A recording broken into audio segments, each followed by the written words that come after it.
কৃপাই হচ্ছে জীবের কেবলম। গুরু কৃপা যে পর্যন্ত বর্ষিত না হয় সেই পর্যন্ত জীবের কোনো কল্যাণ সাধন হয় না।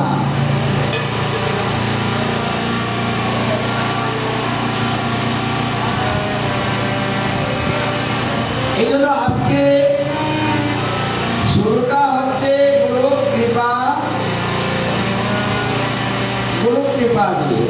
মানে স্বাভাবিক আমাদের আজকে গুরুদেবের চিন্তা করিতে করিতে দিনটা অতিবাহিত হয়েছে। যারা এই চিন্তায় মনোনিবেশন করেছেন, যারা গুরুমুখী হয়েছিলেন, আজকের দিনটা যারা গুরুর চিন্তায় নিমগ্ন হয়েছিলেন এবং এইভাবে এখনো আছেন, গুরুদেব সেই ভক্তের প্রতি অত্যন্ত প্রসন্ন হয়ে থাকেন। এই জন্য আজকে এই আষাঢ়ী গুরু পূর্ণিমা, যে পূর্ণিমাতে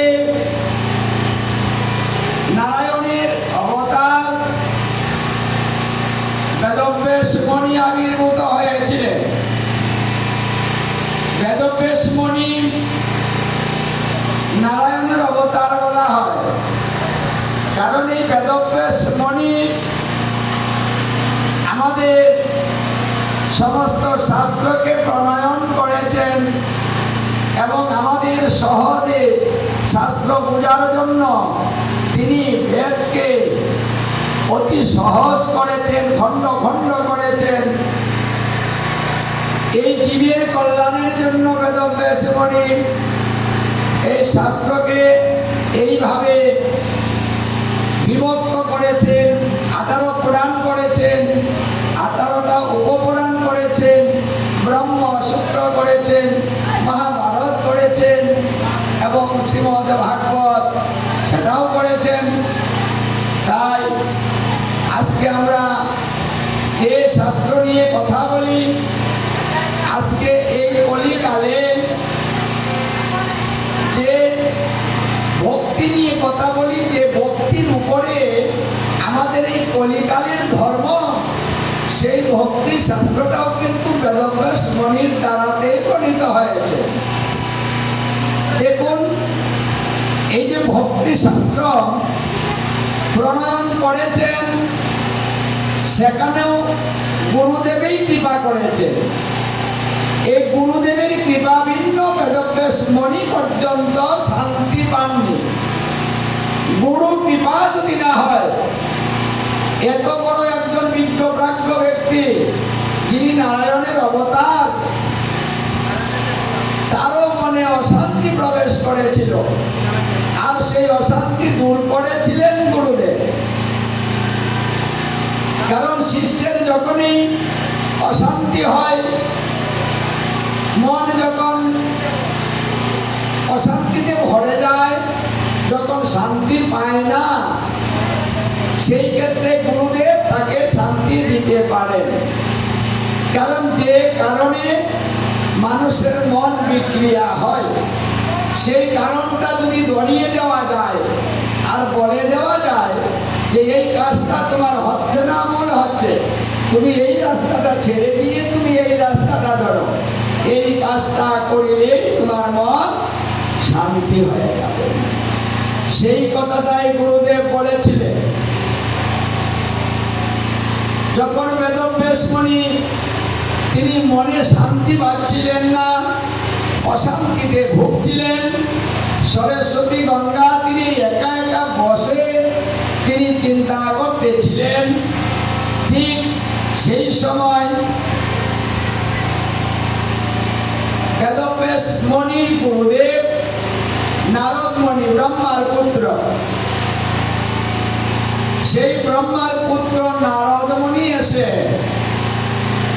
যখনই গুরুদেব এসেছেন, গুরুদেবকে দেখে বেদব্যাস মুনি মনটা আনন্দে ভরে গেল। কারণ গুরুদেব দর্শনে মনে আনন্দ বাড়ে। গুরুদেবকে দর্শন করে যদি কারো মনে আনন্দ না আসে তাহলে সে হলো দুর্বাগা, সে হলো অবাগা, সে হলো দুরবুদ্ধি, কুবুদ্ধি। মানে সম্পন্ন ব্যক্তিরা গুরুদেবকে দেখলে মনে আনন্দ আসে না। পর আনন্দে যাবে বললে গুরুর নাম, গুরু ব্রহ্মা গুরু বিষ্ণু গুরু ভোলানাথ। হয়ে গেল গাড়ি। আনন্দে যাবে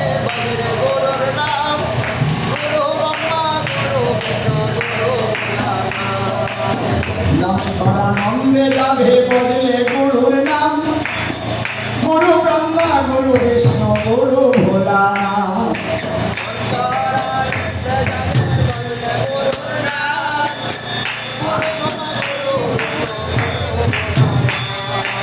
দিন পরানন্দে যাবে বললে গুরুর নাম, গুরু ব্রহ্মা গুরু বিষ্ণু গুরু ভোলানাথ।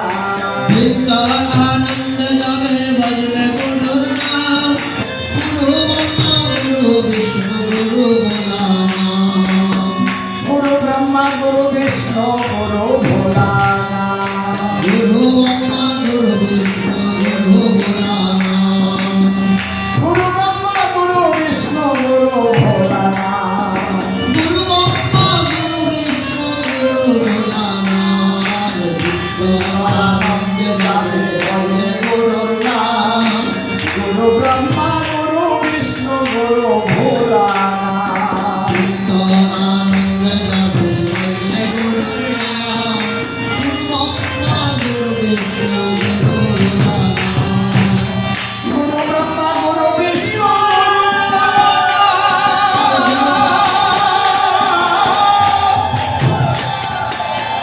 পরম গুরু শ্রীকৃষ্ণ সর্বশক্তিমান।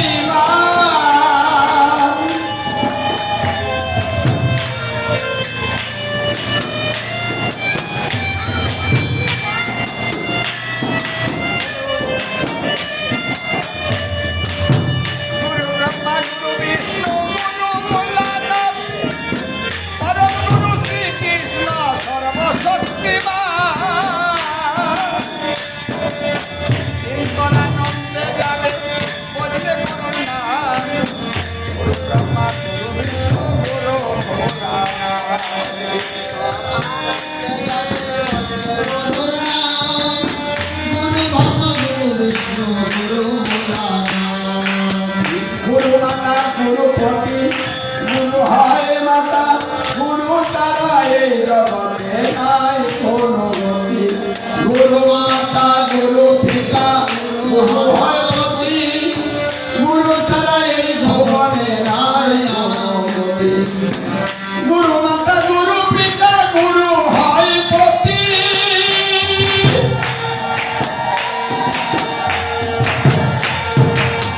গুরু ছাড়া এই ভুবনে নাই কোনো গতি। গুরু মাতা গুরু পিতা গুরু হনপতি, গুরু ছাড়া এই জগতে নাই আর গতি। গুরু ব্রহ্মা গুরু বিষ্ণু গুরু ভোলানাথ। আরে গুরু শ্রীকৃষ্ণ সর্বশক্তিমান। আরে নিত্য আনন্দে যাবে বললে গুরুর নাম, গুরু নাম।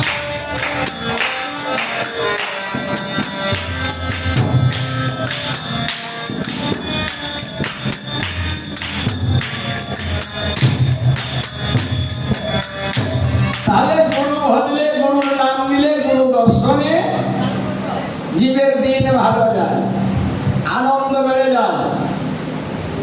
এই জন্য নারদমণি যখন গুরুদেবকে দর্শন করেছেন তার মনটা আনন্দে ভরে গিয়েছে। গুরুদেব শিষ্যের মুখের দিকে তাকিয়ে দেখে যে মনটা মলিন হয়ে গিয়েছে, চিন্তান্বিত ভাব।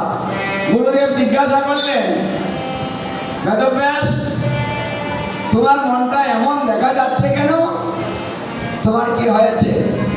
মন খারাপ কেন? তোমার তো চিন্তার কোনো কারণ নেই, কারণ তোমার তো সংসার নেই। যার সংসার নেই তার চিন্তা নেই, যার সংসার আছে চিন্তাটা তারই হয় যারা বিষয়ের মধ্যে বাস করে, এই বিষয়ীরাই চিন্তা করে। আর যারা বিষয়ের মধ্যে বাস করে না, তার মধ্যে চিন্তা আসে না।